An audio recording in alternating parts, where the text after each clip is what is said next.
Right breaking చూస్తున్నాం. ఢిల్లీలో AP Bhavan నిర్మాణానికి 124.5 కోట్లు కేటాయిస్తూ రాష్ట్ర కేబినెట్ నిర్ణయం తీసుకుంది.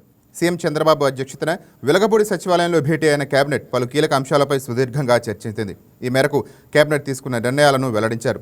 హైకోర్టు, జిల్లా న్యాయస్థానాలలో 21 పోస్టులకు ఆమోదం తెలిపారు. హోంశాఖలో 385 మంది కానిస్టేబుల్ను హెడ్ కానిస్టేబుల్గా అప్గ్రేడ్ చేస్తూ నిర్ణయం తీసుకున్నారు. ప్రకాశం జిల్లా ఇండస్ట్రియల్ హబ్కు భూ కేటాయింపు ఆమోదం తెలిపారు. కడపలో డంపింగ్ యార్డ్ కోసం 92 ఎకరాలను కేటాయించినందుకు గ్రీన్ సిగ్నల్ ఇచ్చారు. తిరుపతిలో స్పోర్ట్స్ స్కూల్ కోసం భూముల కేటాయింపునకు ఆమోద ముద్ర వేశారు. హంద్రీనీవా ప్రాజెక్టుకు 3099 కోట్ల సవరణ అంచనాకు కేబినెట్ ఆమోదం తెలిపింది.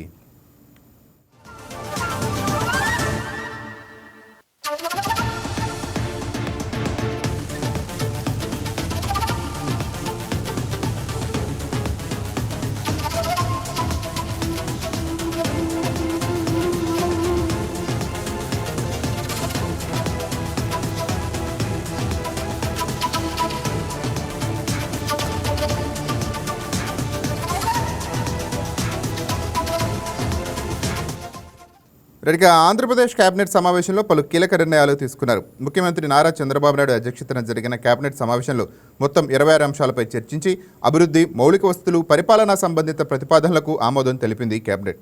రాష్ట్ర అభివృద్ధికి సంబంధించిన ప్రధాన ప్రాజెక్టులకు కేబినెట్ గ్రీన్ సిగ్నల్ ఇచ్చింది. కృష్ణానది ఫ్లడ్ ప్రొడక్షన్ పనులకు 443 కోట్ల ప్రతిపాదనకు ఆమోదం తెలిపింది. అలాగే అమరావతి సచివాలయంలో గ్లాస్ క్లాడింగ్ సహా వివిధ పనులకు 2540 కోట్ల ప్రణాళికలను ఆమోదించింది. అమరావతి క్వాంటమ్ వ్యాలీలో ట్విన్ టవర్స్ నిర్మాణానికి కూడా కేబినెట్ ఆమోదం ఇచ్చింది. అసెంబ్లీ పరిసరాలు, సివిల్ వర్కర్స్కు 798 కోట్ల ప్రతిపాదనకు ఆమోదం లభించింది. ఉండవల్లి జోన్లో మౌలిక వసతుల అభివృద్ధికి 580 కోట్ల ప్రణాళికలను కూడా ఆమోదించింది. ల్యాండ్ పూలింగ్ స్కీమ్ల నిబంధనల సవరణలకు ఏపీ కేబినెట్ ఆమోదం తెలుపగా పోలవరం ప్రాజెక్టు బాధితుల గృహ యూనిట్ ఖర్చు పెంపుకు ఏపీ కేబినెట్ గ్రీన్ సిగ్నల్ ఇచ్చింది.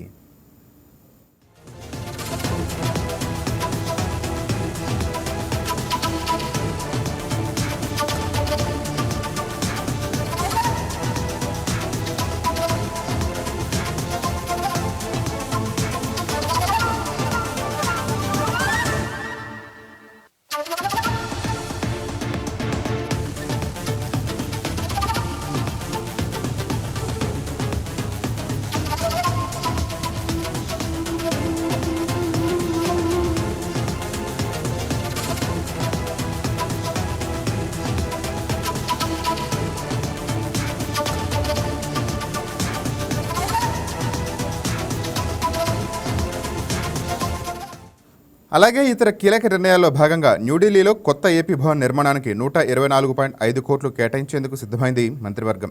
మార్క్ఫెడ్కు 1800 కోట్ల వర్కింగ్ క్యాపిటల్ లోన్ ప్రభుత్వంకి హామీ ఇచ్చింది. రాయపట్నం గ్రీన్ఫీల్డ్ పోర్టు ఖర్చుల మార్పులకు కూడా ఆమోదం తెలపనుంది. వెస్ట్ ఎనర్జీ ప్లాంట్కు స్టాంపు డ్యూటీ మినహాయింపు ఇవ్వటం, మున్సిపల్ ఆస్తుల లీజ్, రెంట్ ఫిక్సేషన్ నిబంధనలో మార్పులు చేయటం, మున్సిపల్ చట్టాల్లో సవరణ బిల్లును ప్రతిపాదించడం వంటి అంశాలను కూడా కేబినెట్ చర్చిస్తోంది. అదనంగా తిరుపతి సమీపంలో స్పోర్ట్స్ స్కూల్ కోసం భూముల కేటాయింపు, కడపలో 92 ఎకరాల డంపింగ్ యార్డ్ కోసం భూమి కేటాయింపు, ప్రకాశం జిల్లాలో ఇండస్ట్రియల్ హబ్, చిత్తూరు జిల్లాలో ఫుడ్ ప్రాసెసింగ్ యూనిట్కు భూముల బదిలీ వంటి ప్రతిపాదనలకు కూడా గ్రీన్ సిగ్నల్ ఇవ్వనుంది.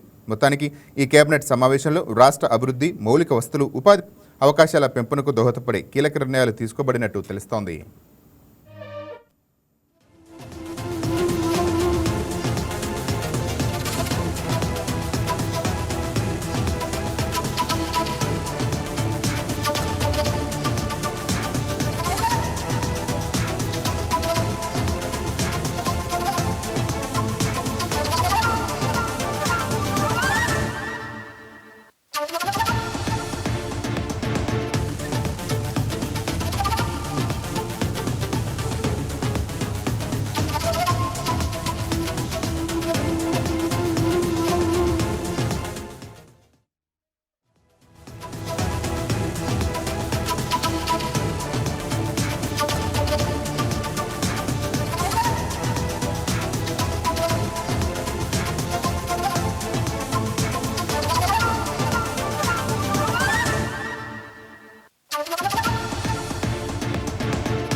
ఇక బ్రేకింగ్ చూస్తున్నాం. మంత్రివర్గం సమావేశంలో అజెండా అంశాలపై చర్చ ముగిశాక తాజా పరిణామాలు సీఎం చంద్రబాబు మంత్రులతో చర్చించారు. అమరావతి నిర్మాణాలపై వైసీపీ విమర్శలను ధీటుగా తిప్పికొట్టాలని మంత్రివర్గానికి ముఖ్యమంత్రి సూచించారు. రాజధాని నిర్మాణ ఖర్చులపై చేస్తున్న దుష్ప్రచారాలను ఎండగడుతూ వాస్తవాలు ప్రజలకు చెప్పాలని సీఎం వివరించారు. ఇతర నిర్మాణ ఖర్చుల కంటే అమరావతిలో నిర్మాణ ఖర్చులు తక్కువ ఉన్న విషయాన్ని వివరించాలని మంత్రులకు దిశానిర్దేశం చేశారు.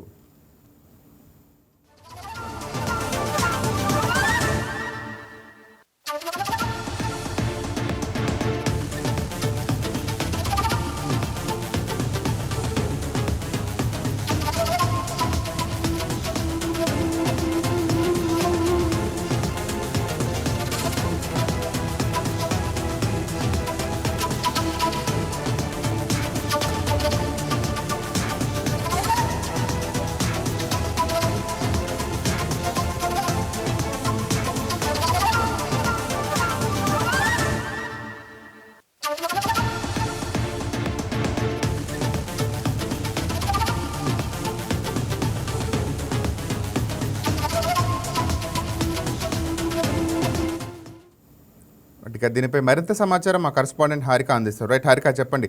ఏపీ కేబినెట్ సమావేశం ముగిసిన తర్వాత సీఎం చంద్రబాబు ఏ అంశాలపైన దిశానిర్దేశం చేశారు మంత్రులకు? ఈ రోజు జరిగిన కేబినెట్ లో పలు అంశాలపై పట్టణాభివృద్ధి, అలాగే పల్లెల అభివృద్ధి, అలాగే సంక్షేమ పథకాలు, అమలు కాబోయే పథకాల గురించి, అట్లాగే బడ్జెట్ గురించి, ఎక్కడ అది పెట్టుబడుల గురించి, ఇట్లా కొన్ని అంశాలపై చర్చించడం జరిగింది. ముఖ్యంగా మంత్రివర్గ అజెండా అంశాలు పూర్తయ్యాక రాష్ట్ర రాజకీయాల్లో చర్చనీయాంశంగా మారిన అంశాలపై ప్రత్యేకంగా చంద్రబాబు నాయుడు ఫోకస్ పెట్టారు. అమరావతి నిర్మాణాలపై వస్తున్న విమర్శలకు కేవలం రాజకీయ ఆరోపణలుగానే కాకుండా ప్రణాళికబద్ధమైన దుష్ప్రచారం అభివర్ణించారు. ప్రత్యేకంగా ప్రతిపక్షం వైఎస్ కాంగ్రెస్ పార్టీ లక్ష్యంగా చేసుకుని కొన్ని మాటలైతే మాట్లాడారు. అమరావతి ఖర్చులపై తప్పుడు లెక్కలు ప్రచారం చేస్తూ ప్రజల్లో అపోహలు సృష్టిస్తే దానికి తీవ్రమైన చర్యలు ఉంటాయని మండిపడ్డారు. వాస్తవానికి ఇతర రాష్ట్ర రాజధానుల కన్నా మెగా ఇన్ఫ్రాస్ట్రక్చర్ ప్రాజెక్టులతో పోలిస్తే అమరావతి నిర్మాణ ఖర్చులు తక్కువగానే ఉన్నాయని అయితే స్పష్టం చేశారు. ప్రతి టెండర్ ప్రక్రియ పారదర్శకంగా జరిగిందని, ఖర్చుల వివరాలు అధికారికంగా అందుబాటులో ఉన్నాయని సీఎం గుర్తు చేశారు. కాంట్రాక్టర్లు, డిజైన్, మౌలిక సదుపాయాలు, నిర్మాణం అన్ని అంతర్జాతీయ ప్రమాణాలను అనుకూలంగా జరుగుతున్నాయని ఆయన తెలిపారు. అయినప్పటికీ వాస్తవాలను వక్రీకరించి ప్రచారం చేయడం వెనుక రాజకీయ ఉద్దేశాలు ఉన్నాయని వ్యాఖ్యానించారు. ముఖ్యంగా సోషల్ మీడియా ప్లాట్ఫామ్ లో జరుగుతున్న నెగిటివ్ కంప్లైంట్ పై కూడా అప్రమత్తంగా ఉండాలని, ప్రతి నాయకుడు డేటాతో ఫ్యాక్ట్స్ తో స్పందించాలని సూచించారు. కేవలం ఆరోపణలకు సమాధానం ఇవ్వడమే కాకుండా అమరావతి అభివృద్ధి ప్రయోజనాలను ప్రజలకు వివరించే విధంగా కమ్యూనికేషన్ స్ట్రాటజీ ఉండాలని అయితే ఆయన తెలిపారు. రాజధాని నిర్మాణం కేవలం భవనాల నిర్మాణం కాదని, ఇది రాష్ట్ర ఆర్థిక అభివృద్ధి, అలాగే ఉద్యోగ అవకాశాలు, పెట్టుబడుల ఆకర్షణకు కేంద్ర బిందువు అని సీఎం అయితే స్పష్టం చేశారు. అమరావతి అభివృద్ధి ద్వారా ఐటీ, ఇండస్ట్రీ, సర్వీస్ సెక్టర్లకు భారీగా అవకాశాలు వస్తాయని, దీన్ని అడ్డుకునేలా దుష్ప్రచారం జరిగితే మాత్రం తీవ్రంగా మంచిగా వాళ్ళకి తగదని హెచ్చరించారు. ఇంకా ముందు ప్రతి శాఖ అమరావతిలో సంబంధం ఉన్న పనులు పురోగతికి ప్రజలకు రెగ్యులర్ గా తెలియజేయాలని ఆదేశించారు. అవసరమైతే ప్రాజెక్ట్ వైజ్ డేటా, ఖర్చులు, టైమ్ లైన్స్ ప్రజలకు విడుదల చేయాలనేది సూచించారు. ప్రజల్లో విశ్వాసం పెంచడం, అపోహలు తొలగించడం ప్రభుత్వం యొక్క ప్రధాన బాధ్యత అని కూడా తెలిపారు. అంతేకాకుండా అమరావతి విషయంలో రాజకీయ వాదనలు పక్కన పెట్టి అభివృద్ధి కోణంలో చర్చ జరగాలని సీఎం పిలుపునిచ్చారు. రాష్ట్ర భవిష్యత్తుకు కీలకమైన ఈ ప్రాజెక్టుపై ఏమైనా సందేహాలుంటే వాటిని నిజాంశాలతో క్లియర్ చేయాలని అయితే సూచించారు. మొత్తానికి అమరావతి నిర్మాణాలపై వస్తున్న విమర్శలకు డేటాతో, అలాగే ట్రాన్స్పరెన్సీగా కౌంటర్ ఇవ్వాలని అయితే స్పష్టంగా తెలిపారు. Right, thank you Harika.